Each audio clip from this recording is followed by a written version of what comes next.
लेकिन भव्य और दिव्य सोमनाथ धाम, भव्य और दिव्य काशी विश्वनाथ धाम, केदारनाथ धाम, महाकाल लोक, बौद्ध सर्किट, करतारपुर कॉरिडोर और अब अयोध्या में राम मंदिर का निर्माण भी हो गया है। तो विरासत भी। अब तो आंकड़े इसके साथ क्या हैं? इसमें तो टूरिज्म अनुराग जी, बढ़ता है। अबू धाबी में भी, चलिए, मुस्लिम अच्छा देश आपने में भी याद हिंदू करवाया, मंदिर उसका भी 14 फरवरी उद्घाटन प्रधानमंत्री उद्घाटन होने वाला है जी। और जब उद्घाटन होगा ये भी अपने आप में एक बहुत बड़ी छाप। बिल्कुल, मैं इसलिए कह रहा हूं कि भारत में अब तोड़ने का काम नहीं, जोड़ने का काम किया जाता है। अब जोड़ने का काम तो हम लोग कर रहे हैं, लेकिन कुछ लोगों की मोहब्बत की दुकान में नफरत का सामान अभी भी बिक रहा है। और ऐसा बिक रहा है कि आज जब हमारा पार्लियामेंट सेशन चल रहा है तो उप मुख्यमंत्री कर्नाटक के, उनके भाई जो हमारे साथ सांसद है डीके शिव कुमार जी ने, उनके भाई हमारे साथ सुरेश जी हैं, उन्होंने ऐसा बयान दिया जो कांग्रेस की असलियत को सामने रखता है, हकीकत। अलग देश पहले उन्होंने जातिवाद पे बांटने का काम किया, अब क्षेत्रवाद के नाम पे बांटने का काम किया, अब 2 कदम आगे बढ़ गए, अब ये अलग देश मांगने का काम भी कांग्रेस पार्टी करती है। ये विभाजन की नीतियों को लेकर चले थे, अंग्रेज चले गए, लेकिन कांग्रेस को अपनी विचारधारा देकर गए। हम देश बंटने नहीं देंगे जी, टूटने नहीं देंगे। रामलला के मंदिर के बाद भी देश एकजुट हुआ है, इसको और मजबूत करके देंगे, इस बात का विश्वास आज मैं आपके चैनल पे बता के जा रहा हूं। सर देश के टुकड़े पता नहीं, लेकिन इंडी के टुकड़े टुकड़े क्यों हो रहे हैं? मतलब आप अगर बता पाएं क्या वजह है? देश के टुकड़े तो हो ही नहीं सकते हैं, वो तो हसीन सपने हैं, लेकिन इंडी अलायंस के टुकड़े टुकड़े क्यों हो रहे हैं? ममता जी ने छोड़ दिया, नीतीश जी की चलो घर वापसी हो गई। आज इस गठबंधन से कोई मंच पे नहीं आया आपके? जी आए हैं, कई लोग आए हैं, दिग्विजय जी थे, उन्होंने क्या कहा, क्यों टूटा? खड़गे जी भी अभी आने वाले हैं। खड़गे जी तो आजकल खुद ही भाजपा को 400 पार कर रहे हैं भाई। देखिए होता क्या है, न्याय ना मिले तो बहुत कुछ होता है। ममता बनर्जी जी को लगा न्याय नहीं मिला तो यात्रा में शामिल नहीं हुई, नीतीश जी को लगा न्याय नहीं हो रहा है तो वो भी छोड़कर चले गए। लेकिन मूल कारण ये है कि नीतीश जी क्यों दुखी हुए।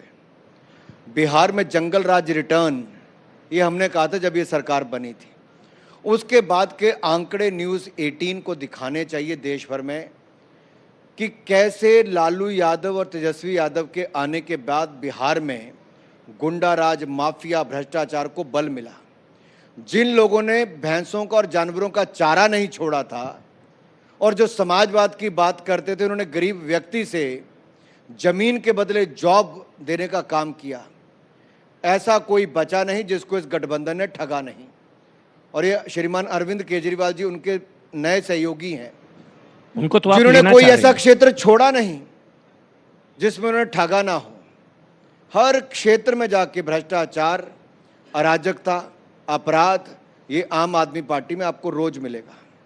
अरविंद केजरीवाल तो कह रहे हैं उनको आप अपनी पार्टी में शामिल कराना चाह रहे थे। देखिए कुछ लोग हसीन सपने देखते हैं,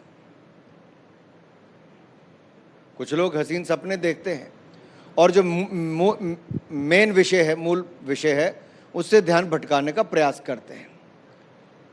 अरविंद केजरीवाल जी को भ्रष्टाचार के मामले में ईडी ने 6 बार समन कर दिया, 5 या 6 बार कर दिया, अब तो गिनती खत्म होनी शुरू हो गई। वो व्यक्ति जो कभी कहता था 2014 से पहले 2012-13 तक कि कांग्रेस भ्रष्ट पार्टी है, इसको सत्ता में नहीं रहना चाहिए, फिर राजनीति में आने से पहले उन्होंने अपनी बेटियों की कसम खाई थी कि मैं राजनीति में नहीं आऊंगा, आए। फिर कहा था मैं बड़ा बंगला नहीं लूंगा तो शीश महल उन्होंने बनाया, मैं बड़ी गाड़ी नहीं लूंगा तो सबसे बड़ी गाड़ी उन्होंने ली, कहा था मैं सिक्योरिटी नहीं लूंगा तो 2-2 राज्यों की सिक्योरिटी ली। एक ऐसा मुझे कोई बयान अरविंद केजरीवाल का बताइए जो सच्चा हो, तो आपके चैनल पे मैं कहूंगा हाँ अरविंद केजरीवाल सच्चे हैं।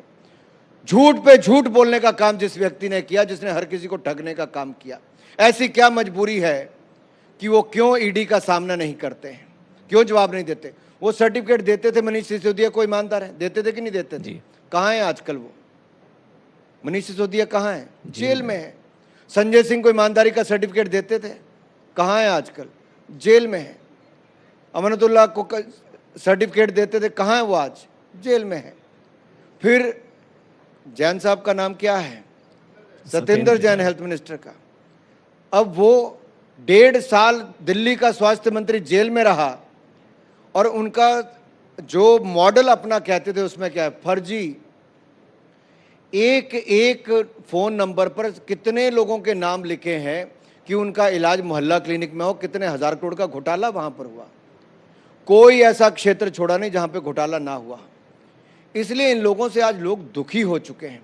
वो तुलना करके देखते हैं कि एक तरफ नरेंद्र मोदी की सरकार जो 10 वर्षों में कोई 1 रुपए का आरोप नहीं लगाया है, दूसरी ओर ऐसे 10 लोग इकट्ठे हुए हैं जो ऊपर से नीचे तक भ्रष्टाचार में लेकिन डूबे हुए हैं। अनुराग जी फिर आप लड़ेंगे किससे? या तो कोई जेल में है या बेल पर है। लालू जी से पूछताछ, तेजस्वी से पूछताछ, हेमंत सोरेन वो अंदर गिरफ्तार, केजरीवाल को 6 समन। तो ऑपोजिशन में किससे लड़ेंगे? सारे या तो जेल में है या बेल पर है। चलिए मैं आपसे एक सवाल पूछता हूं, चलो मैं आपके ऑडियंस से पूछ लेता हूं, क्या भ्रष्टाचार के खिलाफ देश में कार्रवाई होनी चाहिए कि नहीं होनी चाहिए? क्या नेताओं को जांच में भाग नहीं लेना चाहिए? अगर जांच में भाग, नेता तो कोई कानून से ऊपर नहीं है ना, कोई मुख्यमंत्री बन गया। कितनों को, जयललिता जी हो, लालू जी हो, ऐसे कई मुख्यमंत्री हैं जिनको जेल जाना पड़ा और इसी देश ने सजा भी सुनाई। न्यायपालिका ने अपना काम किया। कम से कम हम इन जांच एजेंसियों को अपना काम करने दें और पेश हो, दूध का दूध पानी का पानी हो। अगर ये ऐसे ही नौटंकी करेंगे तो अब इनकी पोल खुल चुकी है। ये एक स्कूल दिखाते हैं और उसका 500 जगह इश्तिहार छपवाते हैं। अब वो मॉडल नहीं चलेगा साहब। आजकल सबको पता चल गया क्या हो रहा है। इनका एक स्कूल बना 10 साल में। नरेंद्र मोदी जी ने 14,500 करोड़ रुपया खर्च करके हजारों स्कूल पीएम श्री के खोल दिए। ये अंतर है साइज एंड स्केल का और काम करने का। नहीं तो आपको नहीं लगता जो इंडी अभी टूटा हुआ है वो इन आरोपों की वजह से, करप्शन की वजह से फिर से जुड़ सकता है? ये फेविकोल का काम करेगा, सारे एक साथ फिर से आ रहे हैं। ये करेगा नहीं, कर रहा है। ये गठबंधन बना इसी आधार पर था कि कौन कौन करप्ट है, इस गठबंधन पे आ जाओ। कौन कौन करप्ट है, इस गठबंधन में आ जाओ। आप ऊपर से लेके नीचे तक जाओगे, सब एक के बाद दूसरे भ्रष्टाचारी नजर आएंगे। तो हम क्या करें? नहीं, मल्लिकार्जुन खड़गे कहते हैं कि जहां बीजेपी कमजोर होती है, जिस स्टेट में, वहां ईडी मजबूत हो जाती है। विपक्ष मिटाओ सेल बना दिया आप लोगों ने। अच्छा चलिए, भूपेश बघेल जी ने कोयला घोटाला किया, गोठान घोटाला किया, महादेव ऐप घोटाला किया। और जब मैं वहां पर गया तो मैंने एक ऐप लॉन्च की थी, भूपे करो, यानी कि भूपेश बघेल को पेमेंट करो और काम करवाओ, भूपे करो। आज मैंने तो नहीं कहा, वो महादेव ऐप का जो मालिक है उसी ने कहा कि 500 करोड़ रुपए का लेन देन हुआ। अब क्या इस पे कार्रवाई ना हो? क्या 19 तरह के पेपर लीक अगर राजस्थान में हुए तो क्या वहां के युवाओं को न्याय ना मिले? अगर मुख्यमंत्री के कार्यालय में करोड़ों रुपए नकद पकड़े जाए, सोना पकड़ा जाए, तो क्या उसके ऊपर कार्रवाई ना करे, आंखें बंद कर ले? अगर भारत को आगे बढ़ना है तो ईमानदारी की लानी ही पड़ेगी, सरकारों की जवाबदेही लानी पड़ेगी। और मुझे प्रसन्नता इस बात की है कि हमारी सरकार ने पारदर्शिता भी लाए और जवाबदेही भी तय की है। अभी सर मैं हेमंत सोरेन का संबोधन देख रहा था जो अरेस्ट हुए। उन्होंने कहा कि लोकतंत्र का काला अध्याय, पहली बार विधानसभा से किसी की गिरफ्तारी हुई है। उनकी गिरफ्तारी में राजभवन का भी हाथ है। अनुराग जी देखिए, जो भी उल्टा चोर कोतवाल को डांटे, यही लगता है। यहां तो एक नहीं कई प्लॉटों पर कब्जे, खदाने अपने नाम पर, कई हजार करोड़ का घोटाला उनका। और शिबू सोरेन जी के समय देखेंगे कोयला घोटाला, तो उनकी भी ऐसे गिरफ्तारी हुई थी। वो भी पैदल रोड से ही गए थे, पता नहीं कितने 100 किलोमीटर गए थे। 10 दिन गायब रहे थे। 10 दिन गायब रहे। अब ये भी 1400 किलोमीटर 3 दिन गायब ही रहे। तो क्या देश को ऐसे लोग चाहिए? हमने कहीं रोका नहीं, बयान दिया उन्होंने, भाषण दिया, वोट भी देंगे।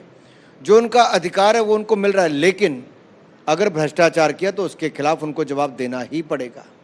आज नहीं तो कल उनको भी वहीं जाना होगा जहां पर उनका असली स्थान है। एक और सवाल अनुराग जी, मैं कहीं इंटरव्यू सुन रहा था, आपने बताया था मनी हाइस्ट आपको ओटीटी प्लेटफॉर्म पर सीरीज बहुत अच्छी लगी थी।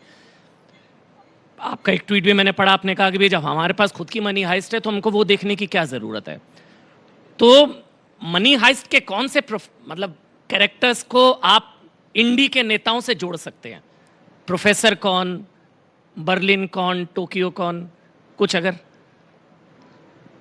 अब मुझे कम से कम इस काम पे तो मत लगाइए, माना मैं एंड भी मंत्री हूं, इस काम पे तो मत लगाओ।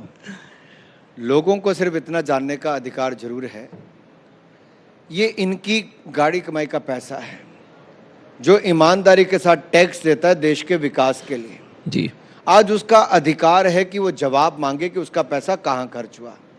तो मैं उनके सामने जवाब देने के लिए तैयार हूं कि आपने मोदी सरकार के समय टैक्स ज़्यादा दिया, डायरेक्ट टैक्स ज़्यादा दिया, 3 गुना ज़्यादा हुआ हमारा, अगर आप देखोगे। लेकिन आज उनको इस बात की प्रसन्नता होगी कि उनका एक एक रुपया जो टैक्स दिया है उससे 25 करोड़ गरीब गरीबी रेखा से बाहर आए हैं। ये आपकी ईमानदारी की कमाई से, ईमानदारी की सरकार ने काम किया है। 4 करोड़ पक्के मकान, जो गरीब गर्मी की लू में और सर्दी की कड़ाके की ठंड में मर जाता था, आज 4 करोड़ गरीबों को पक्के मकान मिले। जी, 2 करोड़ और मिलने वाले हैं। 12 करोड़ शौचालय बने, 13 करोड़ घरों को नल से जल मिला, पानी अब घड़े पर नहीं लाना पड़ता है, और 10 करोड़ गैस के सिलेंडर मिले मुफ्त में, चूल्हा भी मिला। 60 करोड़ लोगों को 5 लाख का इलाज मिला। अब मेरी आशा वर्कर, आंगनवाड़ी वर्कर और हेल्पर्स को भी करोड़ों को और मुफ्त में 5 लाख का इलाज मिलेगा। 80 करोड़ गरीबों को मुफ्त में अनाज मिला। 200 करोड़ भारतीयों को मुफ्त में वैक्सीन मिली। और यही नहीं, हमारे खिलाड़ियों को पहले से ज़्यादा पैसा मिला, और अब हमारे खिलाड़ियों ने 1 या 10 नहीं, सीधे 107 मेडल एशियन गेम्स में जीते, जो आज तक का सबसे बड़ा रिकॉर्ड है। और पैरा एशियन गेम्स में 111 मेडल जीते। 2024 में 400 पार, मतलब जो गारंटी हैट्रिक की प्राइम मिनिस्टर की तरफ से दी गई है, ये करिश्मा हो पाएगा? करिश्मा आप लोग कर पाएंगे? या आखिरी बार 84 में हुआ था 400 पार? अनुराग जी, हमने 2014 में कहा था कि एक तरफ देश बेचने वाली कांग्रेस है, दूसरी तरफ ईमानदार चाय बेचने वाले मोदी जी हैं। जनता चुन ले कौन चाहिए। उन्होंने एक अमीर भ्रष्टाचारी देश बेचने वाली कांग्रेस को नकारा, ईमानदार चाय बेचने वाले मोदी जी को चुना था। आज देश बहुत विकास किया है। आज देश से बाहर भी कोई जाता है तो उसको गर्व महसूस होता है जब लोग कहते हैं भारत से आए हो, तो भारत का नाम मान सम्मान से लिया जाता है। अगर हमें भारत को और ऊंचाइयों पर पहुंचाना है जी, और मान सम्मान बढ़ाना है, वर्तमान और भविष्य की पीढ़ियों को एक सशक्त, सुंदर, विकसित भारत देना है, तो 400 पार करके दिखाना है। मंदिर निर्माण से ये 400 पार की राह थोड़ी आसान हुई? मंदिर निर्माण वन ऑफ द वर्क है। जैसे मैंने कहा, विकास भी, विरासत भी, ये हमारा संकल्प था जो हमें पूरा करना ही था। अभी बहुत कुछ करना है। अगर मैं युवाओं की ओर देखूं तो मैं भारत के युवाओं की तरफ देखता हूं, तो दूसरी तरफ नरेंद्र मोदी जी को देखता हूं जो टेक्नोलॉजी का उपयोग भी करते हैं। जब मैं वित्त राज्य मंत्री बना, मैंने ये बात पहले भी कई बार कही, तो मोदी जी ने बुलाकर कहा कि हमें स्टार्टअप्स में युवाओं की मदद करनी है ताकि उनके हुनर को हम शिखर तक ले जाने का काम करें। हमने केवल पॉलिसी में बदलाव किया था, कुछ मदद की थी। और ये भारत के युवाओं की ताकत मोदी जी कब जानते थे? देखिए, कुछ 100 स्टार्टअप्स थी, आज भारत स्टार्टअप इकोसिस्टम में दुनिया का तीसरा सबसे बड़ा देश बन गया है। 1 लाख से ज्यादा स्टार्टअप्स हो गए। ये भारत के युवाओं की उपलब्धि है, ये भारत के युवाओं की उपलब्धि है। इसीलिए 1 लाख करोड़ रुपए का बजट रिसर्च एंड इनोवेशन के लिए इस बार रखा है। अब भारत का मैन्युफैक्चरिंग को बल मिले तो 1 करोड़ घरों के ऊपर make in India he rooftop solar plant लगेंगे। 300 यूनिट बिजली आपको मुफ्त में मिलेगी, 18,000 रुपये आपकी साल की आमदन होगी। ऐसे ही 2 करोड़ पक्के मकान मिलेंगे तो उससे भी रोजगार मिलेंगे। इन्वेस्टमेंट आपकी और आए, एफडीआई बढ़े, उसके लिए और रणनीति तैयार की गई है।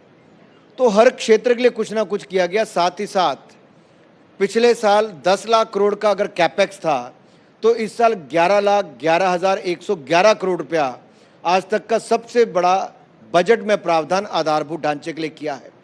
3 रेल कॉरिडोर बनने वाली हैं। आपके अगर एक्सपोर्ट का माल है तो पोर्ट तक ले जाने के लिए कम समय लगे उसके लिए है। आपका माइंस मिनरल्स मान लो स्टील सीमेंट कोयला इसको ढुलाई करनी तो उसके लिए है। तीसरा पैसेंजर्स के लिए जहां पर आपको 40,000 बोगीज को भी आधुनिक और आरामदायक बनाया जाएगा, वंदे भारत की तर्ज पे बनाया